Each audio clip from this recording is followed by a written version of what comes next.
Hello, everyone. This is Alonzo. Want to know how to get your first cloud job? Then please register for our webinar. We'll teach you everything that you need to know and answer your questions along the way. Hope to see you there. All right, everybody. So I know you're used to watching all this pre-roll stuff and not paying attention, but pay attention. There's all kinds of stuff happening during the next few months. We've got people from NVIDIA, we have people from AWS, we have free boot camps. So watch all this pre-roll stuff so you know what's going on.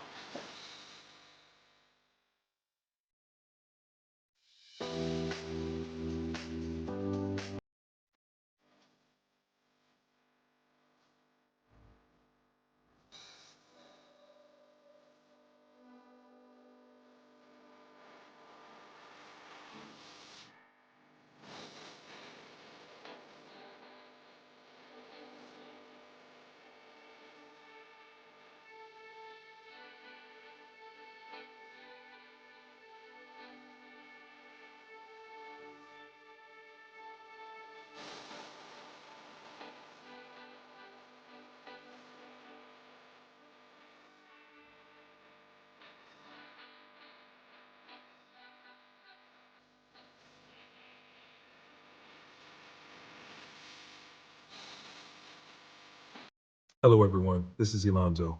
Want to know how to get your first cloud job? Then please register for our webinar. We'll teach you everything that you need to know and answer your questions along the way. Hope to see you there.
My name is Richard Furr, and I can say I am cloud hired. That yes, come and join and get cloud hired. I'm cloud hired. I'm cloud hired. I'm cloud hired. Hey, Go Cloud Architect family. I'm Cloud Hired. So I'm cloud hired, guys. So I'll just say I'm cloud hired. I'm cloud hired. I'm cloud hired thanks to Go Cloud Architects. It worked for me, and now I'm cloud hired. Because of Google Architect program, I am cloud hired. See! I am cloud hired. Thank you, Mike and the Glow Cloud team.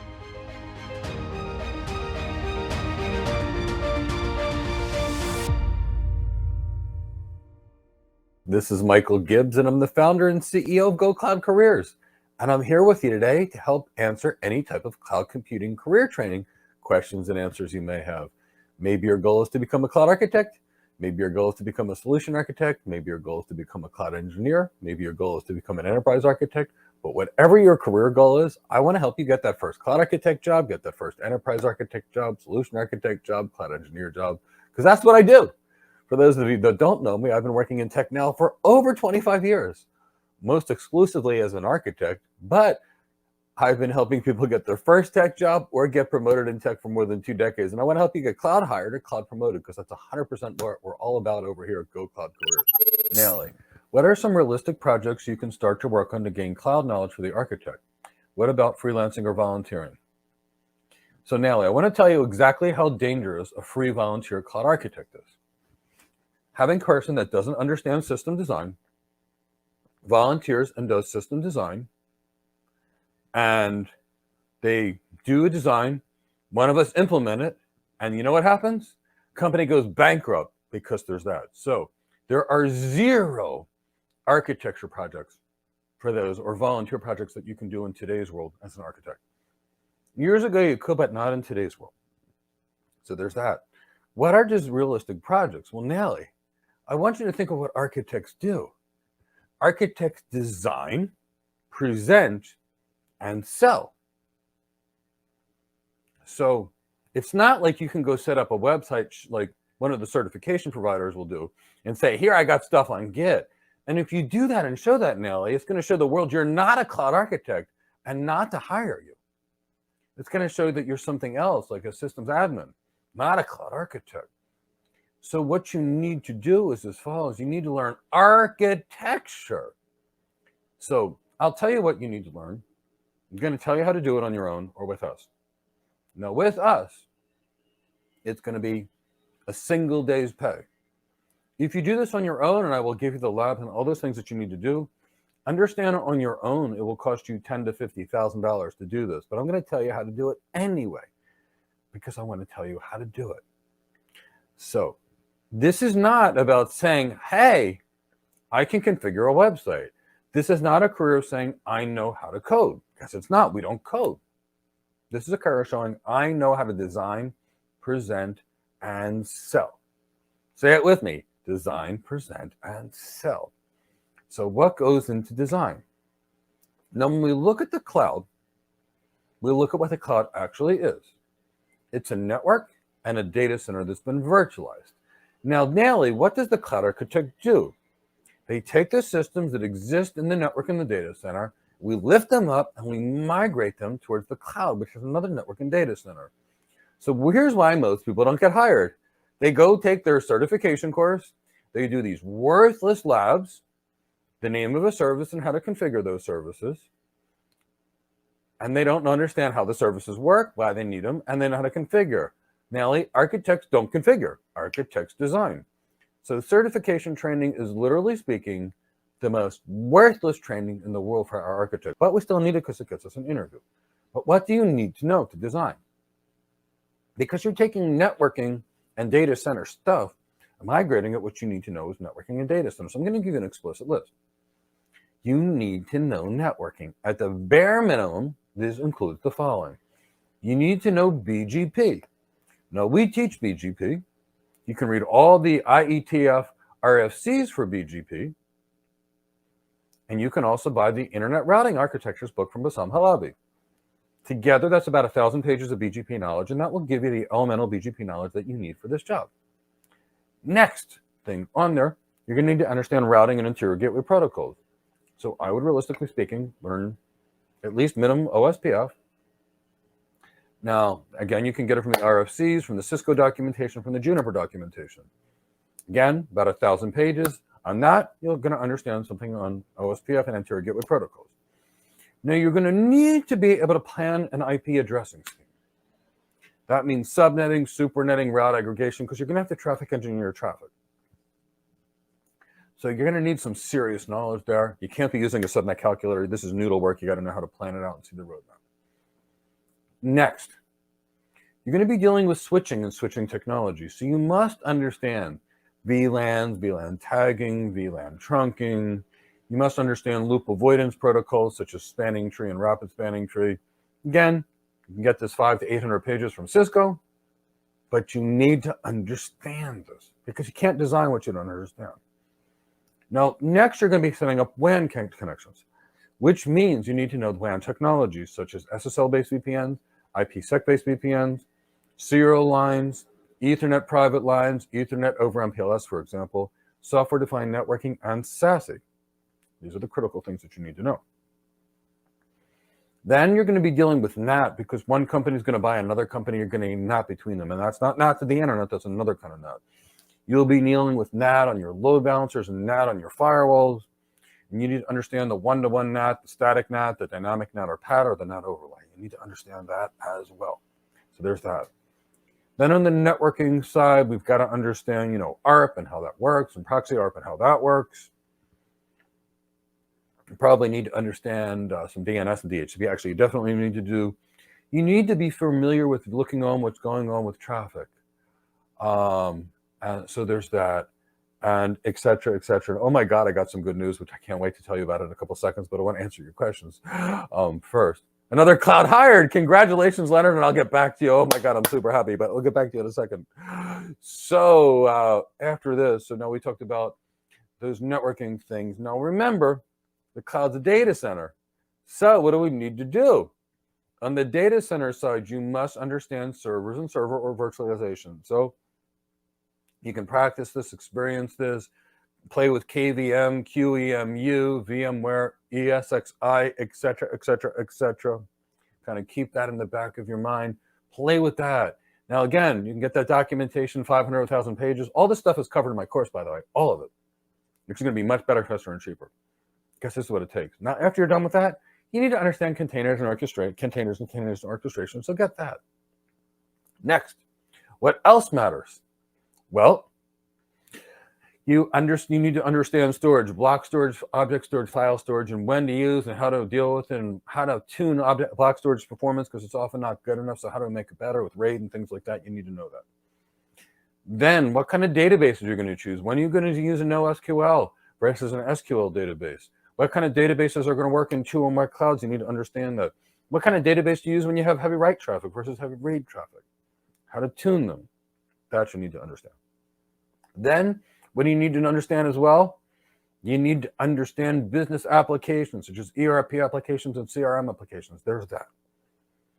Then you need to understand security, which means firewalls and next generation firewalls and VPN concentrators. Again, we teach all that, or you can get it from the manufacturer's website for a few thousand more pages.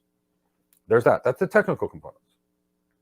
Next, when you're done that, you need to learn how to do end-to-end system design. You need to learn executive communication skills, how to speak to a CEO, CFO, CIO, CTO, how to do ROI modeling to show the customer that the value of the solution is greater than its cost. You will need to learn how to write for executives as well as technology professionals. You will be doing presentations daily. So you're going to have to become an expert presenter, and you will have to present on the interview. Now, because you'll be on the sales side in most cases, you're going to be doing deal negotiation. You're going to have to learn negotiation skills. These are the skills of the cloud architect, and you need to prove that. So you can write thought leadership documents. You can write system design documents to show about an architecture that you can create to improve banking performance by lowering latency for algorithmic program trades, for example. Or a new security strategy that you can improve to improve healthcare delivery for hospitals. That's the kind of stuff that cloud architects do. So that's the kind of stuff you do. Now, what kind of labs? Well, I'm going to tell you this right now. Remember, cloud architects don't touch the technology as a rule. So we don't touch the tech. A cloud architect doesn't use the management console. They don't use the CLI. They design. So there's that. Now, what kind of labs would be good for you? Well, if you're in our course, you're going to do real labs. Yeah, you'll do AWS labs, but nobody cares about them. You'll do Azure labs, but nobody cares about them either. But we do them just to get practice. We do labs that people care about. If you're with us, you use our systems. If you're not with us, you can buy a server. It's going to cost you about $2,000. The server needs to have at least 16 cores. It should be a Xeon server. It needs at least 128 gigs of RAM and at least 3 SSD drives in a RAID 0 configuration, at least. On this, set up some server virtualization, build some containers, build a firewall, build a VPN concentrator, set up NFS storage, set up SMB storage or Windows storage protocols, server message block. set up the Linux, Apache, MySQL, PHP stack, design and work with Active Directory, and design and build your own cloud. Write about designing your own cloud. Write about setting up the storage. Write about setting up the networking. Write about setting up the cloud security, setting up the cloud load balancers. That's what a cloud architect does, and that's what you do. So free online tools to do labs. Yeah, you can do labs all day long, but that's not going to make anybody think you're an architect. It's going to make people think you're an admin. And that's the problem, Nelly. People want to do labs and say, I'm an architect. But architects don't touch the tech. We design the tech. So if you're going to do labs, do network and data center labs, because that's what employers ask when you call them. They say, I don't want another certified person that knows how to configure the cloud. I want someone that understands the stuff I've got in my network and data center, and they know how to take the stuff to the cloud and improve my business. That's the architect's job. We are business consultants. We're not engineers. We are not techies. So Nelly, I hope I've answered your question.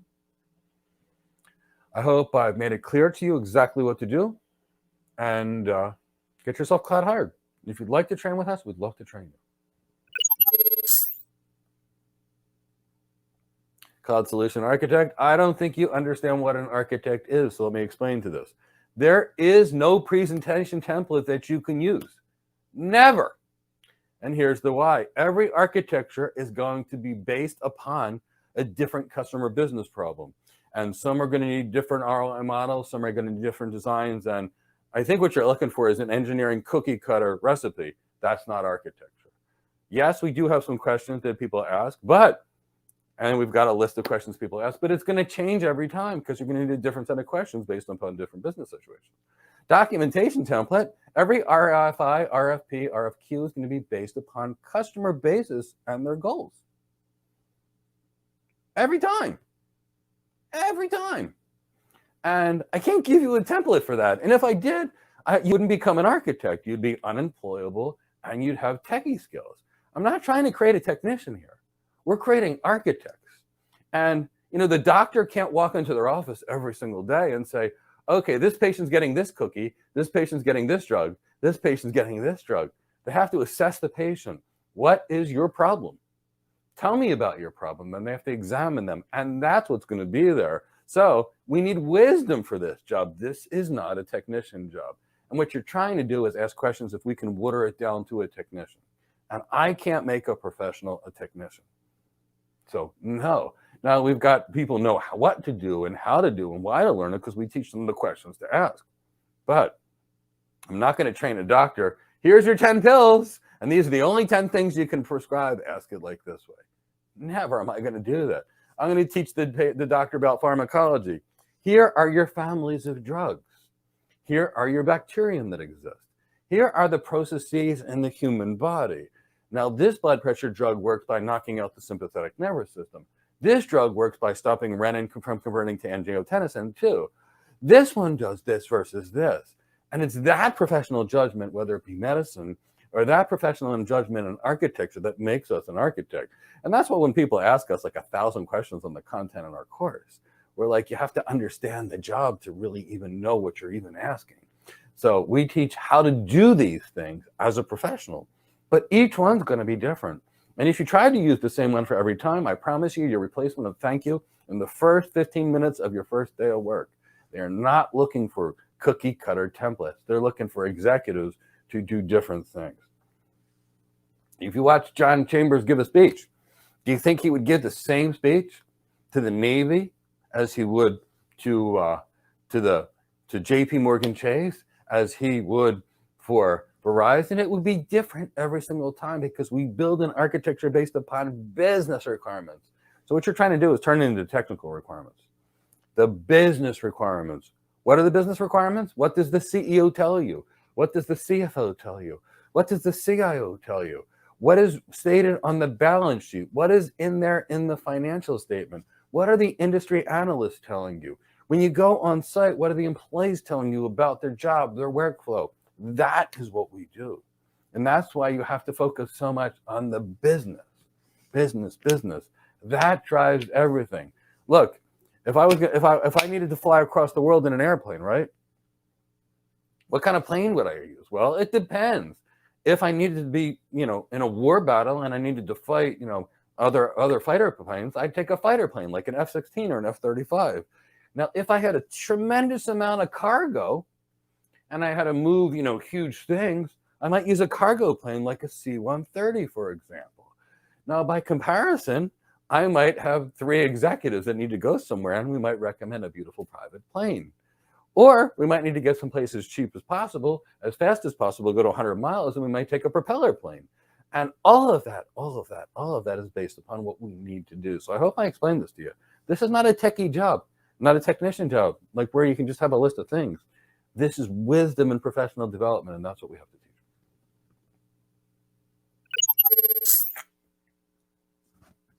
Using a team of other employees, you want to switch to cloud architect, but you're skeptical. You say you'll prepare me to be job ready from day one. Well, Zama, I can't deal with your skepticism. That's on you. What I can tell you is this. We get people cloud hired every single day that have no background and no experience. I got 7 of them hired the last week. And guess what? Only 3 of them ever worked in tech before in their life, and they're all working as cloud architects. So there's a reason we're doing it. We're teaching people exactly what the job market wants, exactly what the employers want. We don't just think, we know. How do I know? Well, I spent a lifetime. I've asked thousands of recruiters what they want in a perfect employee. I've asked thousands of hiring managers what they want in a perfect employee. I've done thousands of interviews. So I know exactly what hiring managers want. Exactly.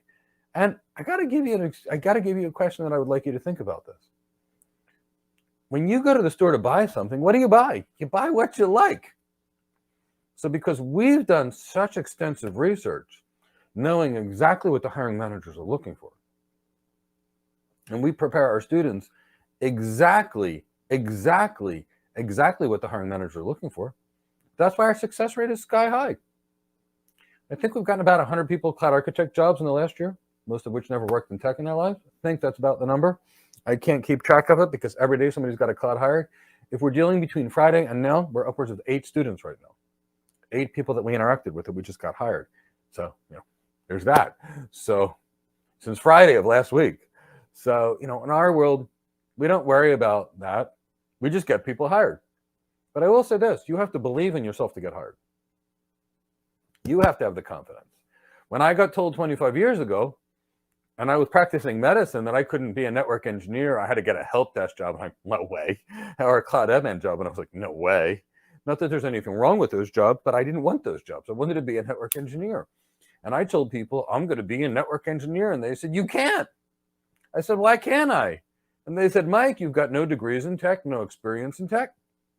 You got to start at the bottom, like help desk or cloud or network admin. And I said, no, I'm not going to do that. I'm going to start as a professional. They all told me I was crazy. Everybody told me I was crazy. So I go on my first job interview a couple months later, 6 months later, from the time I decided to start working in tech. I interview with a guy named Devendra. He interviews me and he says, Mike, I interviewed to be a senior network engineer, but you're better than that. A network engineer, but you're better than that. I'm going to make you a senior network engineer. I told the recruiter after the interview that it was going to happen. The recruiter laughed at me. And he said, there's no way that you went from network engineer to senior engineer with no experience. I said, I did. And you're going to hear from Devendra really soon. The recruiter was so angry at me, he hung up the phone and left. 15 minutes later, the recruiter called me up. His name was Drago. He's like, Mike, I need to offer a massive apology to you. He said, I don't know what you said or did on the interview, but you went in there asking for one salary. They paying you 30% more than the salary you wanted. You went in there as a network engineer, and now they're hiring you as a senior network engineer. By the way, 6 months later, I was the lead architect, the biggest team in the world's biggest largest service provider. But what did I do differently? Well, I did the following.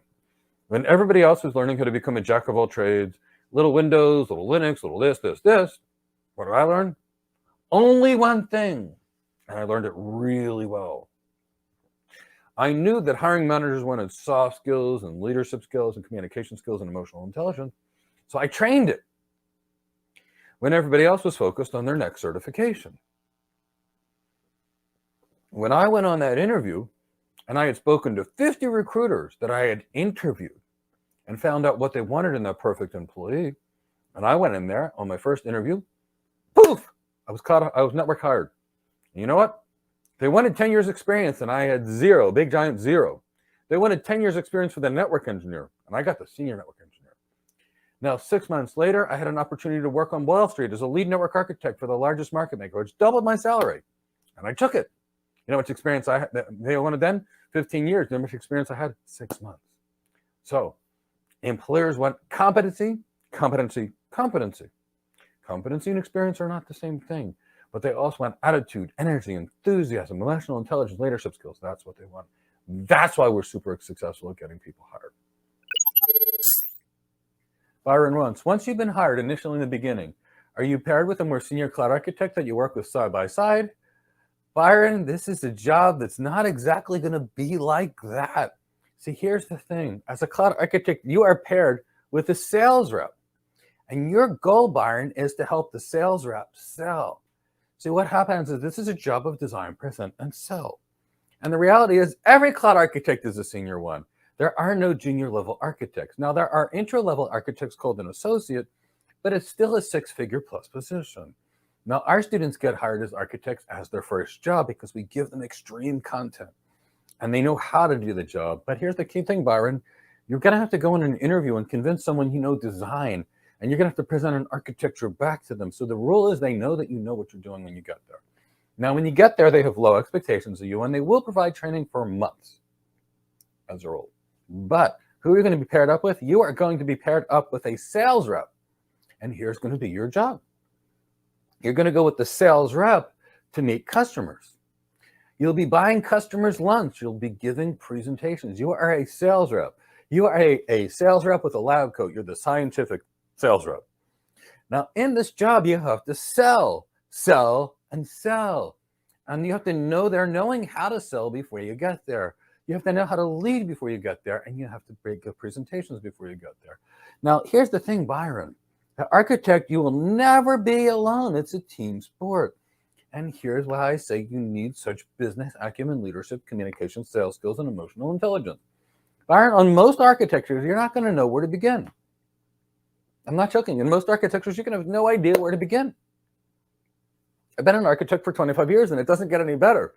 Because if you keep growing as an architect, in the beginning, you won't know what to do. And after 20 years, you're still not going to know what to do because they're going to say, hey, Mike, I need you to go figure out how to do this. No one in the world has ever done it before, but you've been doing stuff that nobody's ever done for the last 20 years. And guess what? It's your turn again. So Byron, when you get to these situations, what do? You go back to your manager and you sell you and the need for you. When you go to your manager, you'll quantify the opportunity. Mr. Manager, Mrs. Manager, I'm bidding on a $200 million cloud architecture. In this cloud architecture, I need a really great security architect. I also need a really great IAM architect. I also need some DevOps engineers to deploy this. I also need some this for this. Now, I also need some big data people. We're going to need some developers to do the development. And you get them in a room. And then you get them in the room, you lead them, you guide them. You buy them lunches, dinners, and drinks. You become their psychologist, their best friend. And you coach them into a beautiful solution, Byron. And then you write up that solution, you present, and then you document the solution, and you present it back to your customer, and you sell it. So, yeah, sure, you can probably find some mentor in your organization, and the companies may or may not give you a mentor, depending upon where you go.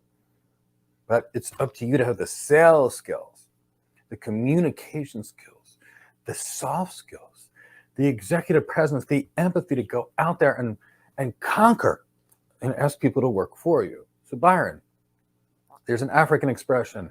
If you want to go fast, go alone. If you want to go far, go together. And this architecture career is a career of go together. Architecture is a team sport. There's no one person that knows anything or everything, and you can. Your goal is to have good, strong network and data center and cloud fundamentals. Strong, which is not covered in certification. And then take a problem and break it down into little problems. How do you do it? Well, I love elephants. I would never eat one, but if I had to eat an elephant, some big giant elephant, I'd have to do it one bite at a time. I don't eat elephants. I love elephants. I really love elephants. But the point is, if I had to eat an elephant, it would be one bite at a time. because everything is unmanageable. So you've got a big problem, a big architecture where you don't even know where to begin. Break it down into little individual components. Build the right team. When you build the right team and your leadership skills are good, the solutions, your outcomes become so incredible, and you get noticed and you get promoted. So don't try and do it all yourself and think you can do it all. You can't. Live the dream. Build the leadership skills, the sales skills. Really show out how good you are compared to everybody else. You'll get cloud hired, you'll get cloud promoted, and you'll rise to any occasion. That's what I did. In fact, Byron, how much time did I do it? How much time do you spend entertaining clients as an architect? How much time has you spent buying lunches, dinners, and drinks? I gotta tell you, in 1 year, I spent $100,000 of company money entertaining clients for lunches, and about another $100,000 buying dinners and drinks to keep people, the product team, the customers happy. So use your resources, use your emotional intelligence, leadership skills, and build a team. Solve the customer problems, and you'll be good to go. But yes, you're always going to have at least a sales rep that you're going to be with. And hopefully that sales rep has not known, and they know other people that they can connect you to and convince yourself to. My recommendation, your first day on the job, especially if you're in the office, go buy lunches, dinners, and drinks for everybody. On my first job, on my first day, I bought 50 people lunches. I'm not joking. It was a long time ago. I spent like $500 on lunch. It wasn't pleasant, but I did it. And here's why I did it. I got to know everybody, and I introduced myself. And then when I needed to learn things and I was new, people were more willing to help me. So go out there and meet people. It's much more of a job of a team sport than an individual one. Byron, you should be great, great, great. So happy you're here. Please feel free to ask more subsequent questions to that question. Up and up, you don't work in tech before. You look forward to getting your first cloud architect graduating from your program. Besides applying for big companies like AWS, Azure, where else can you apply? Up and up, if you're a student in our program, you know that we tell you not to apply for these jobs. Because if you do, except for AWS, they'll just reject you. Up and up, when you're in our program, you'll do what the rest of our students do. We build them special profiles, etc. And people come to them every single day. And when somebody comes to you for a job, you don't have to apply for it. And because you don't have to apply for it, what happens is you don't have to go through HR. And HR can't auto-reject you. So then you get to the hiring manager instead of HR, which is the job killer when you don't have experience. And then the hiring manager can look at you and say, I like you, I'm going to hire you. And that's really the thing. When it comes to the interview, and that's why we're so successful getting our people hired, most people think it's a technical interview. Well, here's the thing. With all interviews, 50% of the interview score is based upon your job competency. And so the architect is their technical ability. But the other 50% is based on the other cool stuff.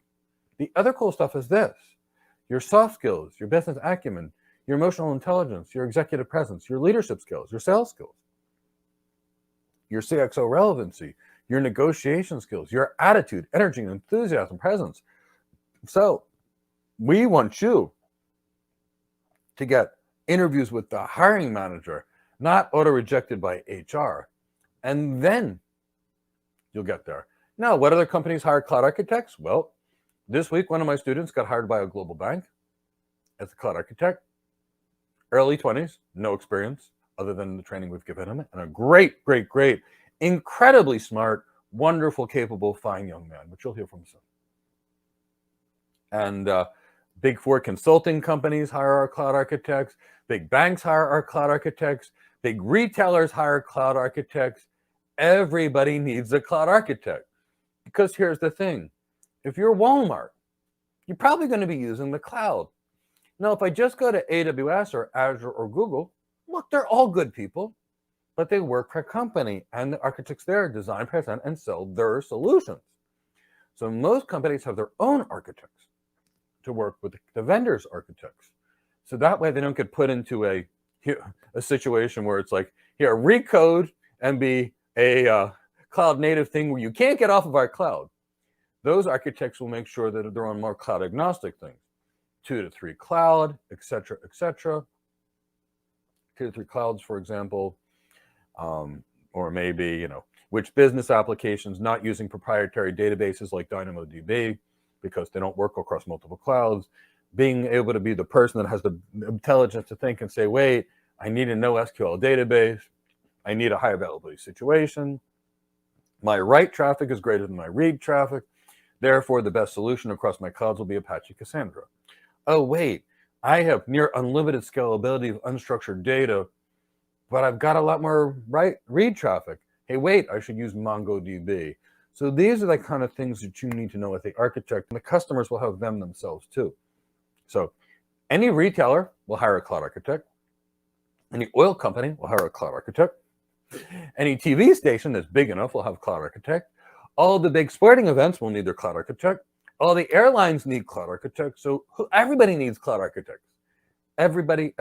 All the big businesses need cloud architects. So you can work for the cloud providers, but AWS has a cloud, Cisco has a cloud, Dell has a cloud, Palo Alto has a cloud. Everybody's got a cloud. Verizon has a cloud. Phone companies all have their own cloud. And most companies are also building their own clouds. Nutanix Cloud and OpenStack clouds.